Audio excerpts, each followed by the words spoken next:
চাহিদা আমাদের দেশে কেন কম থাকছে? দাম যেমন একটা বিষয়, অন্য বিষয় ভীষণ বড়ভাবে আয় বাড়ানোর পথ কিন্তু খোলা হয়নি।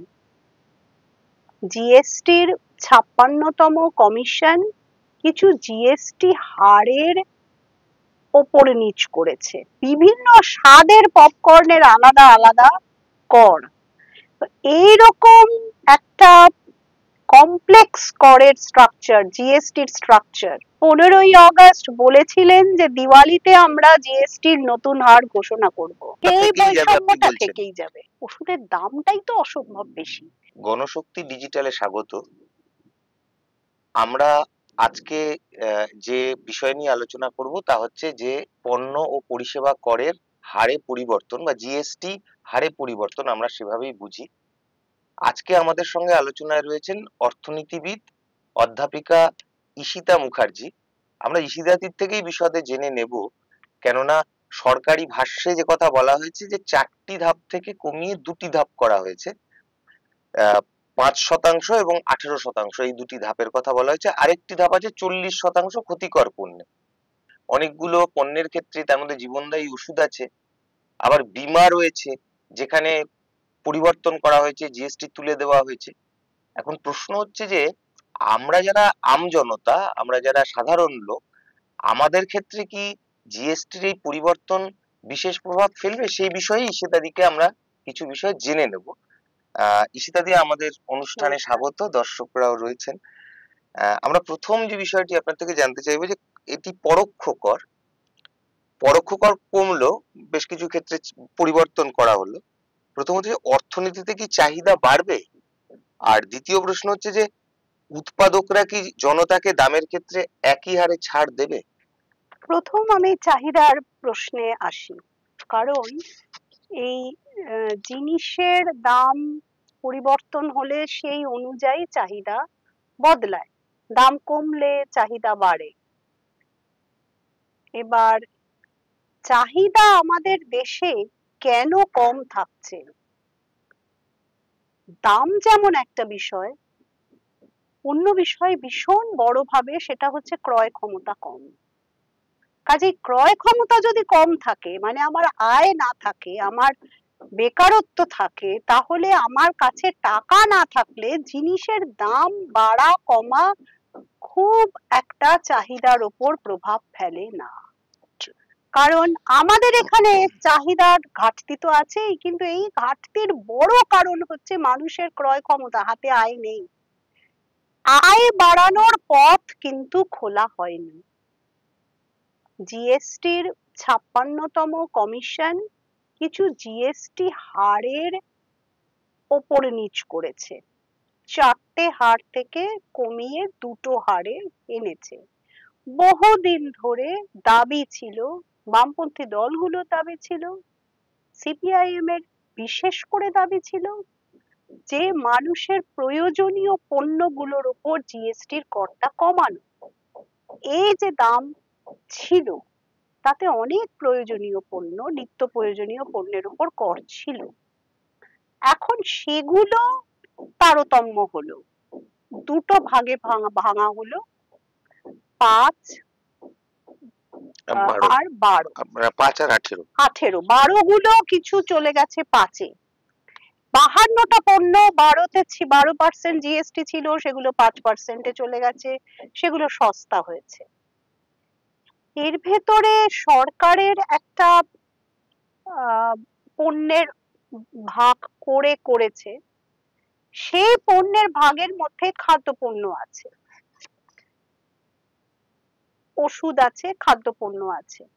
এবং খাদ্যপণ্যের মধ্যে এই কদিন আগেই শেষ পেশ করা বাজেটে পপকর্ন জিএসটি বলে, যেটা খুব এটা নিয়ে অনেক আলোচিত এবং সরকার কিছুটা মশকরার উদ্রেক করলেন, এইটা বলে যে বিভিন্ন স্বাদের পপকর্নের আলাদা আলাদা কর। এইরকম একটা কমপ্লেক্স করের স্ট্রাকচার, জিএসটির স্ট্রাকচার, এটা সাধারণ মানুষের পক্ষে ছিল না। অনেক প্রথম থেকেই জিএসটি কে এই দুটো হারে ফেলার কথা বলা হয়েছিল। সমস্যাটা এটাই, এই যে 40% কর যার উপরে, সিগারেট, অ্যালকোহল এইসবের উপর, তাও অ্যালকোহল বোধহয় বেশিরভাগটাই করের আওতার বাইরে, সবটাই পেট্রোল, অ্যালকোহল, এইগুলো ঠিক খুব একটা করের উপর নির্ভর করে না। কারণ এই ধরনের বিলাস পণ্য, কতগুলো বিলাস পণ্য একদম তো আইডেন্টিফাই করা হয়েছে বিলাস পণ্য বলে। বিলাস পণ্য কেনে আয় সম্পন্ন মানুষ, উচ্চ আয়ের মানুষ বিলাস পণ্য কেনে, তারা কিন্তু পণ্যগুলো কিনবে। কাজে আমাদের এখানে বিলাস পণ্যের বাজার দিয়ে খুব অর্থনীতি নির্ভর করে না, বা অর্থনীতির আমরা যেটাকে জিডিপি বলি সেটা বিলাস পণ্য দিয়ে অতটা আসে না। সাধারণ যে উৎপাদন থেকে আসে সেই উৎপাদনের চাহিদা কতটা বাড়ানো যাবে এই জিএসটি দিয়ে সন্দেহ আছে। আচ্ছা, সেক্ষেত্রে আপনি সন্দেহ প্রকাশ করছেন, এখানে উৎপাদকরা তো ছাড় পাচ্ছে, এ ব্যাপারে কোনো নিশ্চিত? প্রশ্ন হচ্ছে যে উৎপাদকরা কি জনতাকে ছাড় দেবে? পরোক্ষ কর মানে তো সেটাকে পাস করে দেওয়া যায় বোঝাটা। উৎপাদকরা ছাড় পাচ্ছে, জনতাকে তো করটা দিতে হবে। এখন জনতা তো যে হারে করটা আছে সেই হারেই দেবে, এইটা হচ্ছে বিষয়। কিন্তু জনতাকে তো আমাদের এটা পরোক্ষ কর, সরকার তো প্রত্যক্ষ করে কোনো ছাড় দিচ্ছে না। কাজে জনতার আয়ের উপর বা অন্য জায়গার উপর কর, তার প্রত্যক্ষ কর তো দিতে হচ্ছে। এবং প্রত্যক্ষ করে আমাদের দেশে চরম বৈষম্য। ধনীতম যে 1%, যারা 40% সম্পদের অধিকারী, তাদের ওপর তো বেশি করের হার নয়, তারাও যে জিএসটি দেবে, আমজনতাও সেই জিএসটি দেবে। এরকম নয় যে ধনীতম ব্যক্তি বেশি কর দিচ্ছে, এই সুযোগ তো সরকারের কাছে ছিল যে একসাথে আয় করটাকেও পরিবর্তন করা। বিশেষ করে আমি জিএসটির ক্ষেত্রে বলবো, জিএসটির ক্ষেত্রে প্রধানমন্ত্রী 15ই আগস্ট বলেছিলেন যে দিওয়ালিতে আমরা জিএসটির নতুন হার ঘোষণা করব। তার মানে জিএসটির এত বছর ধরে যে হার ছিল, জিএসটির এই হার যে মানুষের ক্ষতি করছিল, এবং ডিমনিটাইজেশনের পরে জিএসটি একেবারে যে হারে মানুষের আমজনতার আর্থিক ক্ষতির কারণ হয়েছিল, এই দুটো কিন্তু মানুষ একসাথে দেখেছিল। যে বছর ডিমনিটাইজেশন হয়েছিল, নোটবন্দি, সে বছরই জিএসটি এসেছিল। সুতরাং তার মানে সরকার জানতো তখন থেকেই এই কঠিন স্ট্রাকচারের মধ্যে ফেলে, এই চারটে হারে ফেলে, 5, 12, 18 এইভাবে 40 এইভাবে ফেলে রাখা হয়েছিল, 20 এভাবে ফেলে রাখা হয়েছিল, এবং একই পণ্যকে বিভিন্ন ভাবে দেখা, এটা তো হয়েছিল। এই যদি মুড়ি বা চিড়ে খোলা থাকে তার উপর ট্যাক্স একরকম, যেই মুহূর্তে প্যাকেট বন্দি হয়ে গেল সেই মুহূর্তে ট্যাক্স আলাদা, এ তো সরকারই করেছে। এখন যেটা হলো, সেই দুটো হারে আনার কথা প্রথম থেকেই ছিল। এত বছরের যে বৈষম্যটা, সেটা তো একদিনে চট করে যাবে না, সেটা তো বৈষম্য তৈরি হয়েই গেছে। ধনীতম ব্যক্তির কাছ থেকে তো আমি পরোক্ষ করের মাধ্যমেও খুব বেশি তুলতে পারি না, আমার প্রত্যক্ষ কর তো চেঞ্জ হচ্ছে না, প্রত্যক্ষ কর তো বা কিছু বদলাচ্ছে না। না, আমি এই প্রশ্নে বলছি, আপনি কি এটা বলতে চাইছেন যে আমাদের জিএসটির বাবদ যে সরকারের কোষাগারে টাকা জমা পড়ে, বিলিয়নিয়ার যারা বিপুল ধনী, তাদের থেকে তাদের ভাগ হচ্ছে 3%, ওদের, অথচ এদের হাতে সম্পদ প্রচুর, বাকি একটা বড় অংশ আমজনতা। সেইটা কি মানে বৈষম্যটা থেকেই যাবে? আপনি বলছেন থেকেই যাবে, বৈষম্যটা থেকেই যাবে। আচ্ছা, কারণ 40% বিলাস পণ্য তো তারাই ব্যবহার করেন, তারা তো যা ব্যবহার করতেন তাই ব্যবহার করবে, তাতে সামান্য কিছু হয়তো একটু হেরফের হবে, অল্প কিছু আয়। তা ওরা হিসেবও করেছে যে কত একটা 48,000 কোটি টাকা, লক্ষ কোটি টাকা একটা হয়েছে, সেটা মোট জিএসটি আয়ের খুব বেশি নয় আমাদের, কাজেই ওটা খুব সামান্য একটা অংশ।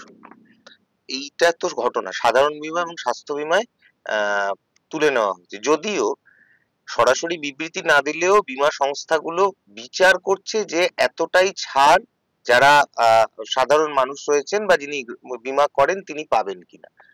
আরো একটি ঘটনা হচ্ছে যে যারা হচ্ছে ডেলিভারি চার্জ, অনলাইনে যেগুলো হয় তাদের ডেলিভারি চার্জের উপরে করটা বেড়েছে, বেড়েছে। এখন প্রশ্ন হচ্ছে সেটা কি ডেলিভারি বয়ের কাজ যারা করেন তাদের ঘাড়ে পড়বে না সংস্থার ঘাড়ে পড়বে? ফলে এই ধরনের বেশ কিছু সংশয় আমরা দেখতে পাচ্ছি। জীবনদায়ী ওষুধ নিয়ে বলা হচ্ছে যে সেগুলোতে ছাড় দেওয়া হয়েছে। কিন্তু বাস্তবে যারা কেনাকাটি করছেন তাদের কি এই সুবিধা পাওয়ার সুযোগ আছে, নাকি এখানে সংশয়ের ক্ষেত্রগুলো থেকে যাচ্ছে? এটা যদি একটু ব্যাখ্যা করেন। আসলে জীবনদায়ী ওষুধের তো দাম অসম্ভব বেড়ে গেছে, ওষুধের দামটাই তো অসম্ভব বেশি, সেই তুলনায় তার করের ছাড় এখন অল্প দিলেও এটা খুব যে বিশেষ করে মানুষের কাজে আসবে, ভীষণভাবে তার জীবনদায়ী ওষুধের তার আহ, প্রয়োগ বাড়বে সেটা আশা করা যায় না। আশঙ্কা এটাই যে এই ওষুধ কোম্পানি, এবং আমি বিশেষ করে ওষুধ কোম্পানির কথা, বিশেষ করে আমি এই যারা বেসরকারি বীমা কোম্পানি, স্বাস্থ্য বীমা যারা করে, এই কোম্পানির গুলো কথা বলতে হয়, তার কারণ এই কোম্পানি গুলোই কিন্তু ইলেকটোরাল বন্ড দিয়েছিল, বেশিরভাগ ইলেকটোরাল বন্ড সরকারকে এরাই দিয়েছিল। একটার সাথে বলবেন আরেকটা যোগাযোগ নেই, কিন্তু মুনাফার দিক দিয়ে তো সব জায়গায় এক। কাজে এই কোম্পানিগুলো মুনাফা বাঁচিয়ে কাজ করবে এই আশ্বাস এই সরকার তাদের আগেই দিয়েছে, তাই এখন তারা ক্ষতি করে কিছু, এটা আমাদের যারা কিনছে কনজিউমারদের কাছে এইটা চালান করে দেবে কিনা এটা আশঙ্কা তো আছেই।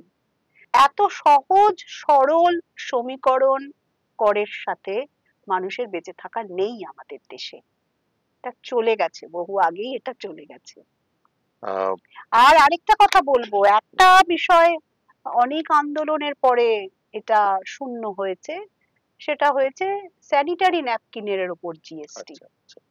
এই জিএসটি নিয়ে অনেক আন্দোলন হয়েছিল, কারণ আমরা যদি সুস্বাস্থ্যের দাবি করি তাহলে তো স্যানিটারি ন্যাপকিনের কোনো জিএসটি থাকার কথা নয়। সত্যি কথা বলতে কি জীবনদায়ী ওষুধ এবং অন্যগুলোরও কোনো জিএসটি থাকা উচিত নয়, যদি আমরা মানুষের বেঁচে থাকাকে মূল্য দিই, 1 নম্বর মূল্যে রাখি। এতদিন পর শূন্য জিএসটি তে স্যানিটারি ন্যাপকিন এসেছে, এটা নিঃসন্দেহে ভালো। কিন্তু আমি আবারও বলবো যে নোটবন্দি থেকে এত বছরের ক্ষতির তুলনায় এ খুবই সামান্য, যে ক্ষতিটা হয়ে গেছে তা দীর্ঘমেয়াদী। ওষুধের দাম বেড়ে গেছিল বলে যে মানুষ বাঁচলো না বা অর্ধমৃত হয়ে রয়ে গেল, তার পরিবার বিপর্যস্ত হয়ে গেল, আজকে এই জিএসটির হেরফের, তার তো দীর্ঘমেয়াদী ক্ষতি হয়ে যাওয়া সেই পরিবারের দিকে তাকালো না। আপনি আলোচনায় গুরুত্বপূর্ণ যেটা বলেছেন, এক হচ্ছে যে চাহিদার সংকটের ক্ষেত্রে বড় সমস্যা হচ্ছে আয় না বাড়া এবং আয়ের সুযোগও কম থাকা। আর দ্বিতীয় হচ্ছে আপনি বলেছেন যে কর, সেটা তো দামের উপরে বসছে, কিন্তু দামটাই যদি বেড়ে যায় তাহলে পরে কর যদি কিছু কমানো হয় তাহলে পরে কি আসবে যাবে, কতটুকু আসবে যাবে। এখন তা সত্ত্বেও সরকারি ভাষ্য যা, সেটা উল্লেখ করলে বলতে হচ্ছে যে 2023-24 হিসেবে 48,000 কোটি টাকা রাজস্ব ছাড়, রেভিনিউ ফরগন যেটা বলেন সেটা হচ্ছে। এখন বিপদ হচ্ছে যে আমরা বিভিন্ন সময় দেখেছি যে কর্পোরেট কর সমানে কমে যাচ্ছে, কর্পোরেটের ছাড় বাড়ছে, অথচ পেট্রোপণ্যে শুল্ক লাফিয়ে লাফিয়ে বেড়ে কোষাগারকে স্ফীত করছে।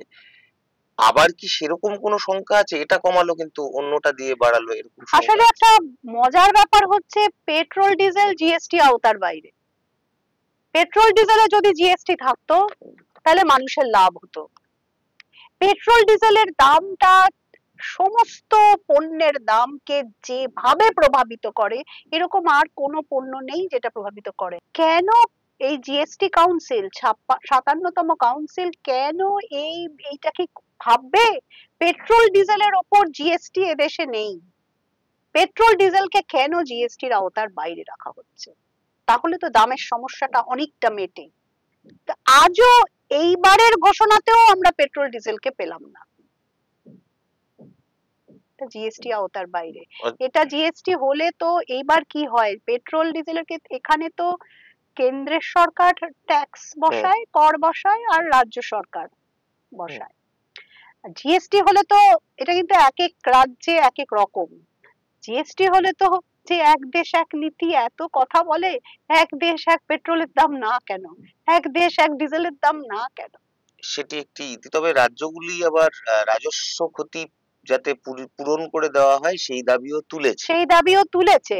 আসলে তো মুনাফা দেখছে তেল কোম্পানির, আসল মুনাফা তো এর দামে হেরফের যাতে তেল কোম্পানি একদম তার মুনাফা বজায় রাখতে পারে, আসলে তো তেল কোম্পানির মুনাফা দেখছে, আসলে তো তাই হচ্ছে। আর শেষ যে বিষয়টি জানতে চাইবো, দুটি করে এসছে। আমরা দেখলাম 15ই আগস্ট, আপনি উল্লেখ করেছেন যে 15ই আগস্ট লালকেল্লার ভাষণে প্রধানমন্ত্রী দিওয়ালির উপহারের কথা বলেছিলেন, তারপরে আমরা দেখলাম ঘোষণা হলো, সেপ্টেম্বরের গোড়ায় গোড়ায় ঘোষণা হলো।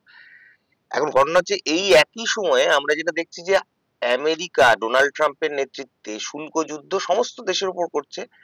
আমাদের উপর 25% ছিল, সেটা এখন 50% করেছে রাশিয়ার থেকে তেল আমদানির কথা বলে। সেই সময়ই ঘোষণা হলো। এটা কি দুয়ের মধ্যে কি কোনো সম্পর্ক আছে, এই শুল্ক যুদ্ধ আর আমাদের জিএসটি?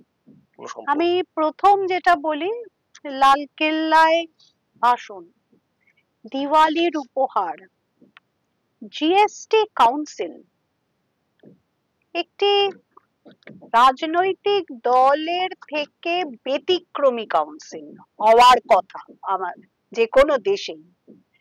তারা হিসেব নিকেশ করে কর ব্যবস্থা কেমন হবে। জিএসটি কাউন্সিল, আমি যদি বলি পণ্য পরিষেবা কর নিয়ে একটি কাউন্সিল, সে কাউন্সিলে আলোচনা হলো অনেক পরে।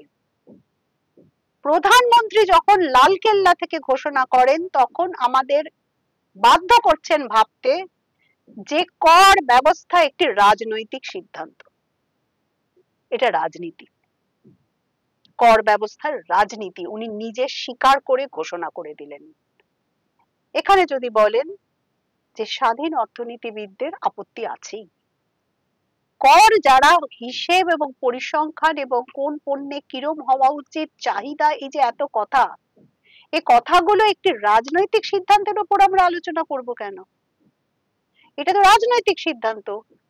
জিএসটি কাউন্সিল তো অনেক পরে ঘোষণা করলো, এই তো কিছুদিন আগে ঘোষণা করলো, 15ই আগস্ট উনি বলে দিয়েছে।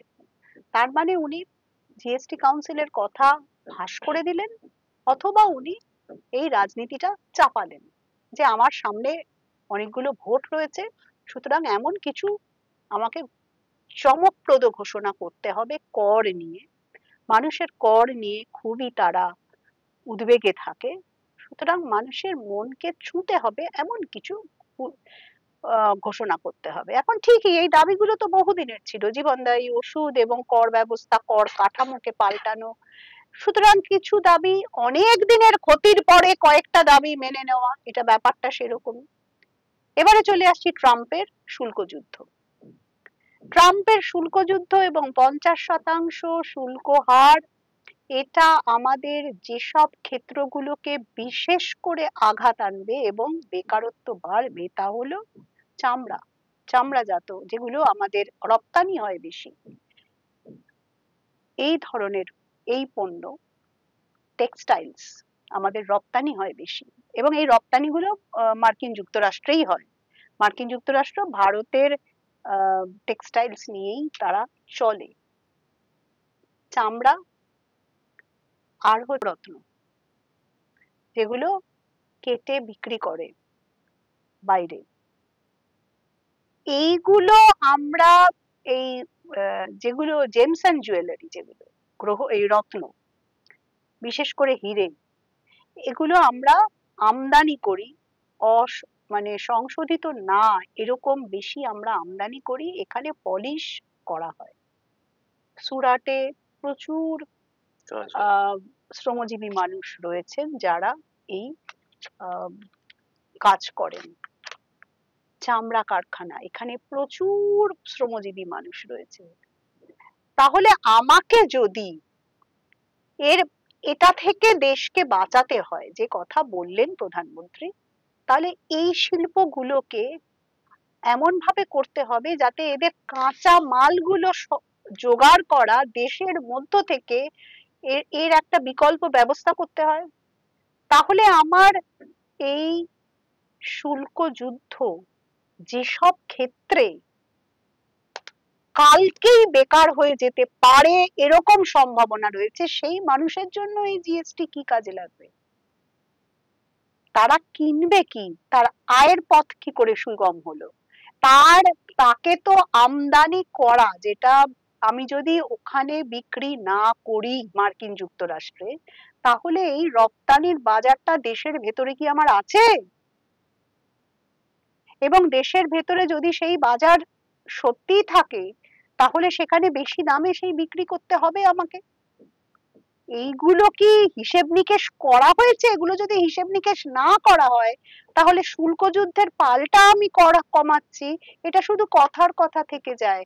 আসলে আমার হিসেব নিকেশ পরিসংখ্যানে এটার কোনো প্রভাব থাকে না। মানে সেই যোগাযোগের বিষয়টা হচ্ছে সামনে বিহারের নির্বাচন তো এবছরই, একেবারে বললাম তো এগুলো নির্বাচনী কথা। হ্যাঁ, মানে নির্বাচনে এর প্রভাব ফেলার চেষ্টা করবে, কিন্তু হবে কিনা সেটা একটা বিষয়। হবে মানে আদৌ কি যাদের সামনে বেকারত্বর মানে কাজ চলে যাবে এই খাঁড়াটা ঝুলছে, তাদের কাছে জিএসটি কি সংবাদ নিয়ে আসছে? কোনো যোগাযোগ আছে কি? সে কালকে কি করবে যদি এই 50% ট্যারিফ যেখানে বসছে সেইখানে দাঁড়িয়ে ভারতের উচিত ছিল মার্কিন যুক্তরাষ্ট্রের সাথে তার পররাষ্ট্র নীতিকে আরো মজবুত করা এবং তার পররাষ্ট্র কৌশল দিয়ে তার সমস্ত বিশ্বে তার বন্ধু বাড়িয়ে যেভাবে মার্কিন যুক্তরাষ্ট্রকে চাপ দেওয়ার উচিত ছিল এই শুল্ক যুদ্ধ নিয়ে, সে তো করলো না। আমরা যদি শুল্ক যুদ্ধের প্রথম দিকটা দেখি, তখন হুঙ্কারটা ছিল ট্রাম্পের, যেটা অনেক দেশের প্রতি ছিল। সমস্ত দেশ থেকে কিন্তু সেই হুঙ্কার আস্তে আস্তে গুটিয়ে এসেছে, কারণ তারা পাল্টা কথা বলেছে, পাল্টা উত্তর দিয়েছে। ভারত উত্তর দেয়নি, সে কারণে ভারতের উপর এটা চেপে বসছে। এটা একেবারেই ভারত সরকারের কূটনৈতিক ব্যর্থতা, আন্তর্জাতিক কূটনীতির চরম ব্যর্থতা। অধ্যাপিকা ঈশিতা মুখোপাধ্যায় বিশদে বলেছেন। উনি নির্দিষ্ট করেই বলেছেন যে যদি কাজের আয়ের সুবন্দোবস্ত না থাকে আর দামের স্তর যদি চড়া হয়েই থাকে, তাহলে পরে শুধুমাত্র জিএসটির কিছু অদল বদল করলে অর্থনীতিতে কতটা লাভ, মানে সাধারণ মানুষের অর্থনীতি, খেটে খাওয়া মানুষের অর্থনীতিতে আদৌ লাভ কতটা পড়বে সে নিয়ে সংশয় থাকতে বাধ্য। ফলে মূল দৃষ্টির জায়গা এটি যে কাজ, আয় এবং দাম স্তরের ক্ষেত্রে আদৌ কতটা পরিবর্তন হচ্ছে না হচ্ছে তার উপর। আমরা ঈশিতাদিকে ধন্যবাদ জানাবো আমাদেরকে ব্যাখ্যা করার জন্য, আপনাদেরকেও ধন্যবাদ জানাবো। আর আমাদের চ্যানেলটি দেখবেন, সাবস্ক্রাইব করবেন, লাইক করবেন, সকলের কাছে অনুরোধ জানাচ্ছি। সেই সঙ্গে মন্তব্য করবেন, আমাদের ঠিক ভুল জানাবেন। সকলকে সময় দেওয়ার জন্য ধন্যবাদ। এই ভিডিওটিকে লাইক করুন, আপনার গুরুত্বপূর্ণ মতামত কমেন্টের মাধ্যমে আমাদের জানান এবং আমাদের চ্যানেলের ভিডিও সবার আগে দেখার জন্য ইউটিউবে গণশক্তিকে সাবস্ক্রাইব করুন, ফেসবুকে ফলো করুন এবং শেয়ার করুন আপনার পরিচিতদের মধ্যে। আমাদের চ্যানেলে আপলোড হওয়া ভিডিও নোটিফিকেশন পেতে বেল আইকনটি ক্লিক করতে ভুলবেন না।